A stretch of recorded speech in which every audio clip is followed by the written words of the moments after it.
A few weeks ago, Fulton County District Attorney Fani Willis asked the judge not to release her special jury report because she was making an indictment close, and the judge agreed. The story is clearly not the story, future charges are history. But since then, all mainstream media have treated this story as if it were the biggest story of all time. The mainstream media even went to court and demanded that the story be published. To please the media, the judge is releasing different parts of the story tomorrow. But the judge has made it clear that he will not release any part of the report that reveals anything about the alleged process.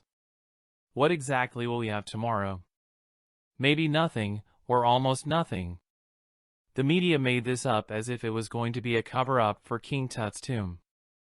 But the media know that the court only publishes parts of the story that are not related to the current indictment process. So tomorrow will be a big disappointment, and that's what worries me. Once the media finally congratulates themselves for publishing these parts of the story so widely, the media will be careful that no big deal comes out of it. Specifically, the media will cover their backs after spending 3 weeks telling the public that this story will be published and that it will be known to the world. Best of all, the media finds the second message in tomorrow's version and decides to use it. My concern is what happens if there is nothing important in the release tomorrow.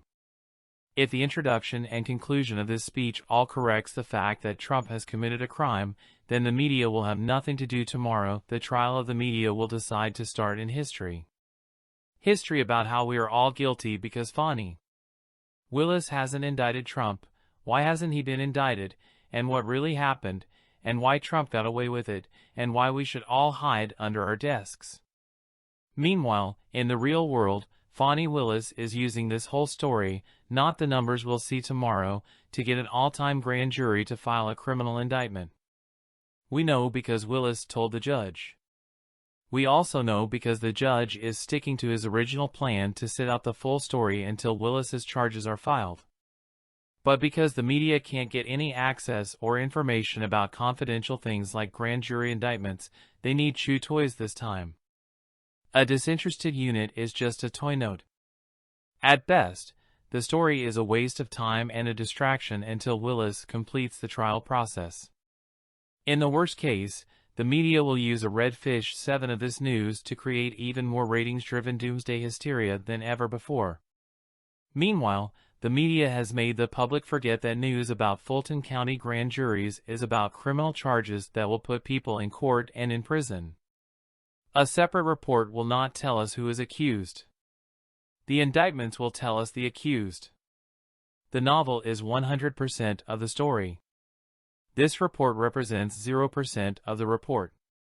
Maybe the media will use tomorrow to point us in some kind of meaningless direction to try to distract us from the fact that this story is not the story. The announcement comes in the criminal case against Donald Trump. That's the whole story.